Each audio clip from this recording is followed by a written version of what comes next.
Assalamualaikum warahmatullahi wabarakatuh.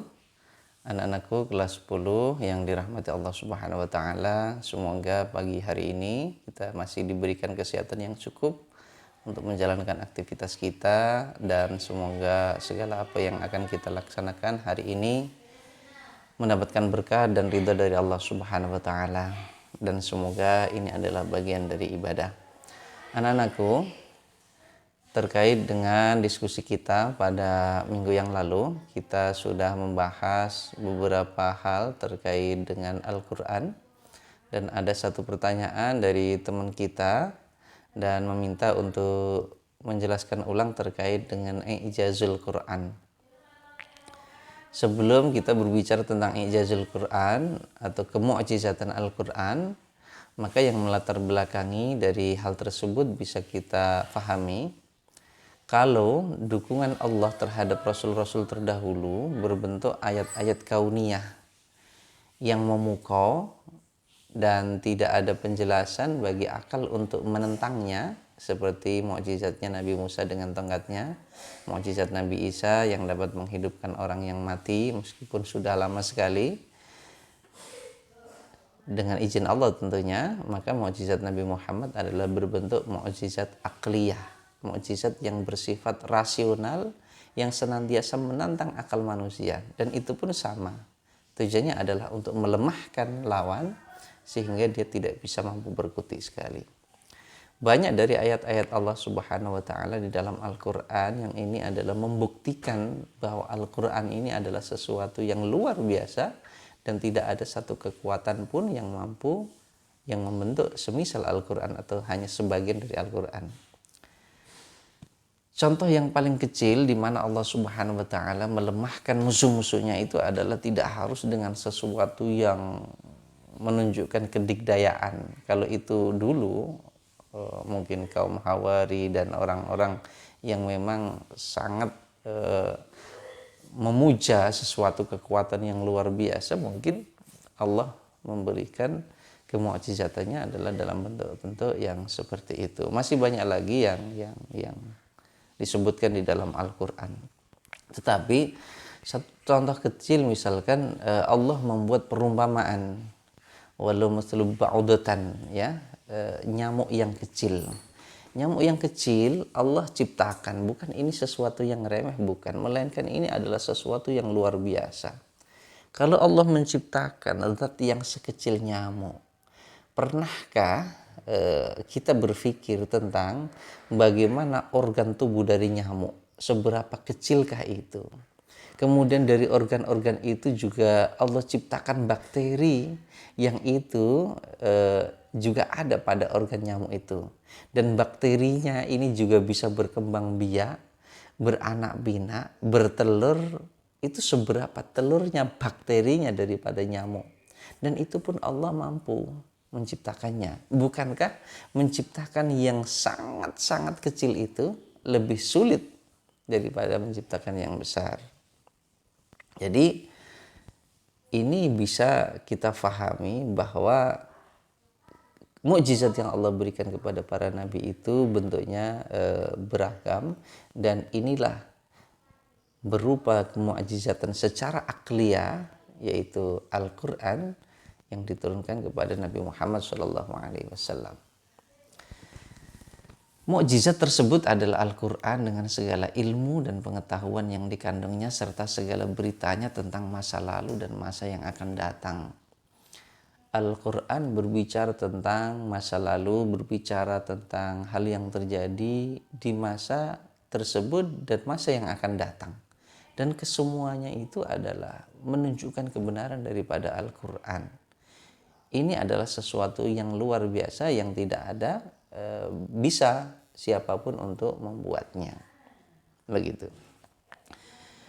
Pengertian i'jaz merupakan bentuk masdar dari kata a'jaza yu'jizu i'jazan, mu'jizun, yang artinya adalah melemahkan atau lemah, lawan dari kudrah, mampu, yang artinya melemahkan. Jadi dengan kemu'jizatan Al-Quran ini adalah melemahkan lawannya, begitu. Pelakunya yang melemahkan dinamakan mu'jiz, bila kemampuannya melemahkan pihak lain amat menonjol sehingga mampu membungkam lawannya, maka disebut dengan mukjizat, ya. Tambahan tak marbutah, tak tasniah pada akhir kata mengandung makna mubalaghah atau superlatif. Jadi melemahkan yang selemah-lemahnya atau sangat lemah. Pelakunya yang melemahkan dinamakan mu'jiz. Bila kemampuannya melemahkan pihak lain amat menonjol sehingga mampu membungkam lawannya dinamakan mukjizat. Jadi sekali lagi, tambahan tak di akhir itu adalah mengandung makna superlatif atau membalaghah, banget. Secara terminologi, mukjizat menurut ulama adalah perkara yang luar biasa yang tidak bisa ditandingi dan tidak bisa ditiru yang diberikan Allah kepada para rasulnya. Mukjizat didefinisikan oleh ulama antara lain sebagai sesuatu hal yang atau peristiwa luar biasa yang terjadi melalui seseorang yang mengaku nabi karena dinabikan sebagai bukti kenabiannya yang ditantangkan kepada orang yang meragukan atau ragu untuk melakukan atau mendatangkan hal serupa namun tidak mampu melayani tantangan tersebut. Jadi itu adalah disampaikan kepada orang-orang yang masih ragu terhadap apa yang disampaikan oleh Rasulullah. Istilah lain dari kata mukjizat dalam Al-Quran di dalam surat Al-An'am misalkan, yang artinya mereka bersumpah dengan nama Allah dengan segala kesungguhan bahwa sungguh jika datang kepada mereka datang sesuatu mukjizat, pastilah mereka beriman kepadanya. Katakanlah sesungguhnya mukjizat itu hanya berada di sisi Allah, dan apakah yang memberitahukan kepadamu bahwa apabila mukjizat datang mereka tidak akan beriman. Jadi sebetulnya orang-orang kafir itu hanya dia mencari-cari alasan saja. Kalaupun sudah ditunjukkan mukjizat juga mereka juga tidak beriman. Ini adalah hanya permainan kata saja. Kata mukjizat juga disebutkan di dalam surat Al-A'raf ayat 73 yang disebut dengan bayyinah, ya. Jadi mukjizat juga disebut dengan sebutan lain yaitu al-bayyinah, penjelas. Dan kami telah mengutus kepada kaum Samud saudara mereka Saleh. Ia berkata, hai kaumku, sembahlah Allah, sekali-kali tidak ada Tuhan bagimu selainnya. Sesungguhnya telah datang bukti yang nyata kepadamu dari Rabbmu. Unta betina Allah itu menjadi tanda bagimu, maka biarkanlah dia makan di bumi Allah, dan janganlah kamu mengganggunya dengan gangguan apapun yang karenanya kamu akan ditimpa siksaan yang pedih. Jadi sesungguhnya Allah Subhanahu wa taala itu menunjukkan kuasanya itu dengan banyak sekali hal. Bahkan ada yang mengatakan untuk melihat kuasa Allah itu kita melihat apapun itu seharusnya ingat Allah. Kenapa demikian?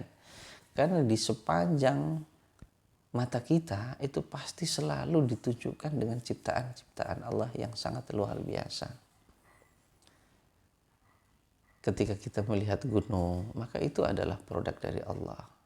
Melihat sungai, melihat lautan, melihat angkasa raya, melihat langit, melihat bumi, melihat tumbuhan, melihat hewan, melihat manusia, atau apapun yang ada ini, itu hasil siapa? Maka seharusnya kita itu sangat mudah untuk mengingat Allah. Tetapi sebagian manusia itu menganggap sesuatu yang luar biasa itu adalah bukan menurut pengertian luar biasa yang semestinya, tetapi menurut pandangan dia, menurut perspektif dia. Satu contoh, ketika ada dari kita melihat tulisan Allah di awan mendung membentuk tulisan Allah, kita mengatakan itu sesuatu yang luar biasa. Bukankah adanya awan tanpa tulisan Allah itu juga sudah sesuatu yang luar biasa? Nah, ini sedikit yang berpikir. Kita melihat sebuah tumbuhan yang aneh, misalkan pohon kelapa bercabang 10, kita baru takjub, oh luar biasa kuasa Allah menciptakan segala tumbuhan. Bukankah Allah menciptakan tumbuhan apapun itu juga sesuatu yang luar biasa? Bagaimana Allah menumbuhkannya dari waktu ke waktu dengan sangat halusnya, tahu-tahu pagi hari kita melihat tumbuhan itu sudah besar. Bukankah itu sesuatu yang luar biasa dan tidak ada yang mampu melakukannya? Tetapi terkadang kita itu hanya melihatnya menurut pemikiran kita saja, menurut anggapan kita saja, bukan anggapan yang semestinya. Jadi sebetulnya banyak sekali, dan Al-Quran itu adalah mengelaborasi dari apa-apa yang sebetulnya itu adalah kuasa Allah, tetapi sedikit manusia yang melihatnya.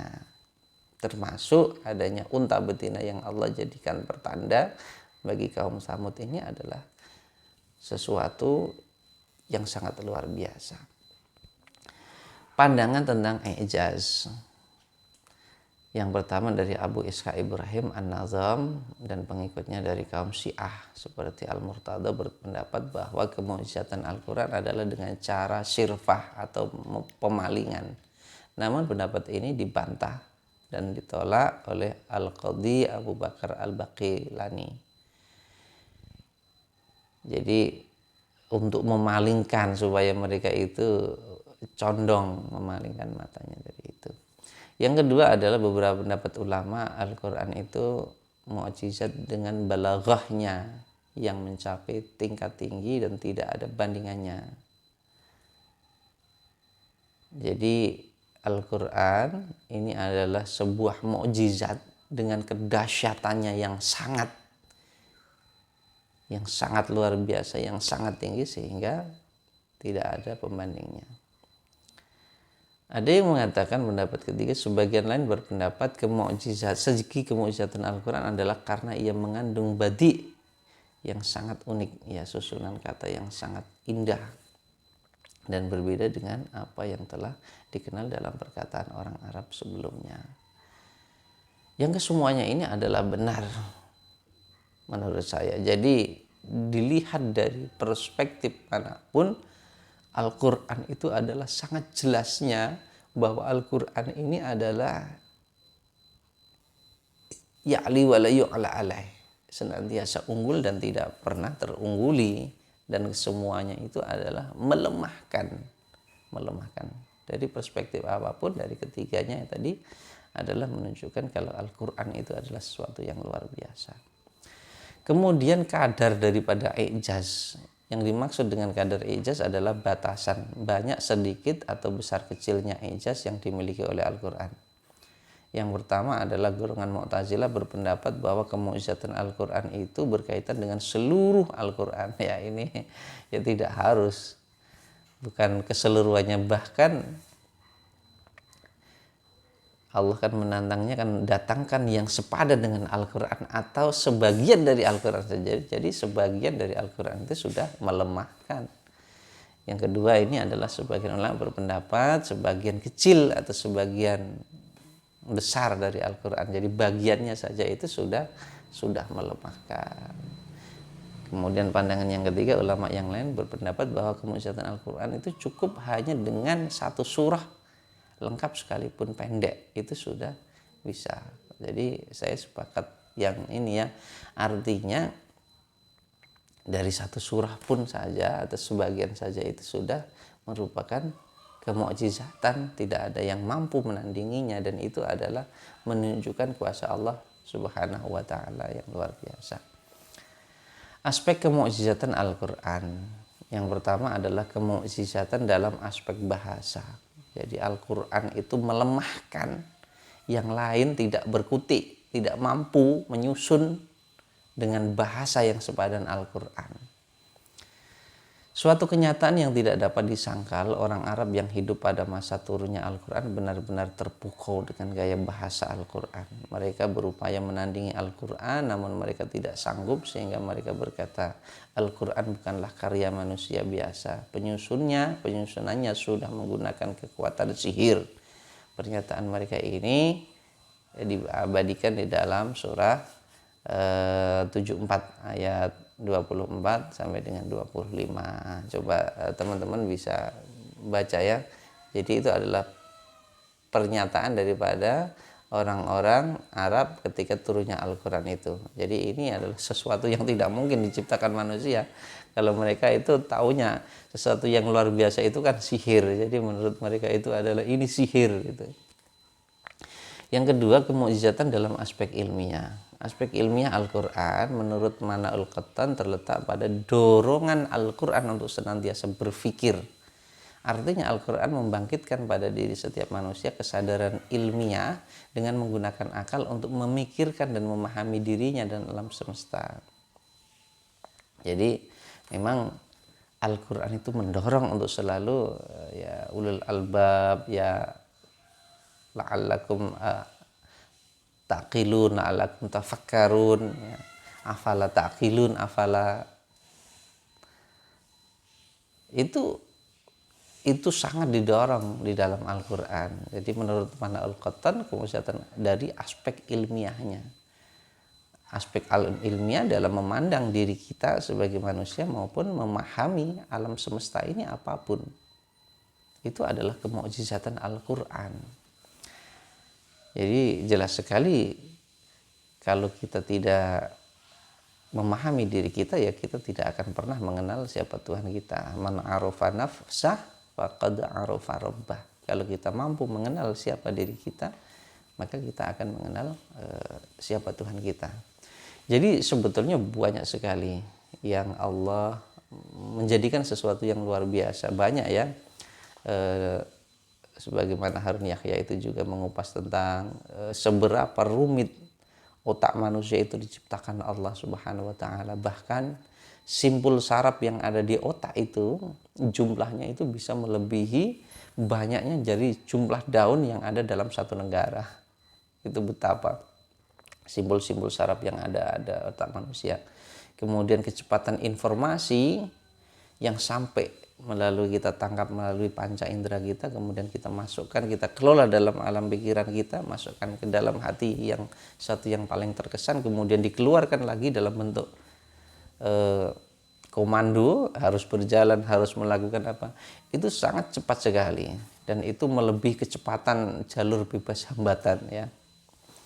Makanya ya ketika meskipun mata kita tidak melihat, kalau kita itu tangan kita meraba apa langsung set, otak kita berpikir, kemudian dikelolanya, kemudian dimunculkan, dikeluarkan melalui ucapan, dikeluarkan melalui tindakan. Itu adalah sesuatu yang sangat luar biasa, di mana Allah menciptakan mata kita, jarak antara mata kita itu adalah selebar jarak selebar mata kita. Kemudian Allah menjadikan dinamisasi pergerakan tangan kita ketika yang kanan maju, yang kiri mundur. Ini sangat dinamis. Ini adalah sesuatu yang sangat luar biasa Allah menciptakannya. Allah menciptakan manusia kepalanya itu sebesar sepertiga dari badannya. Ini semuanya itu adalah kuasa Allah dan itu adalah menjadi sesuatu yang terungkap di dalam Al-Quran. Jadi betapa Allah Subhanahu wa taala menjadikan Al-Quran itu adalah mendorong manusia supaya mau berpikir,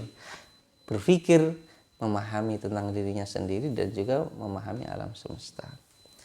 Yang ketiga, kemukjizatan hukum.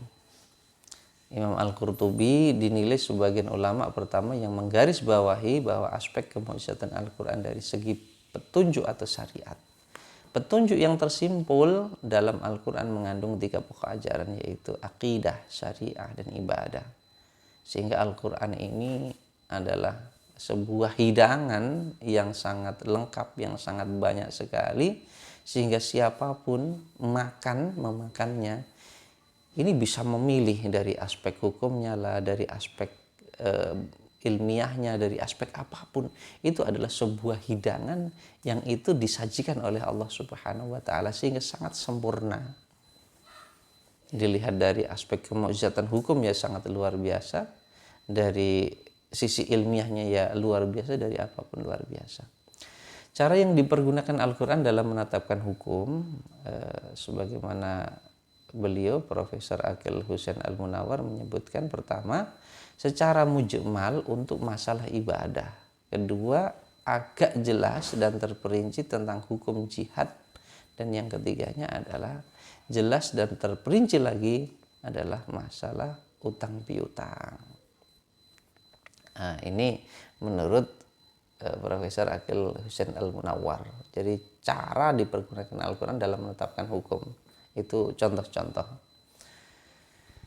Bukti ijazul Quran, kemukjizatan dari segi bahasa, kebahasaan. Terdapat beberapa cerita yang mendukung kemukjizatan Al-Quran seperti kisah Ibnu Al-Muqaffa, Al-Walid Ibnu Al-Mughirah, Musailamah Al-Kadzab, dan lain sebagainya.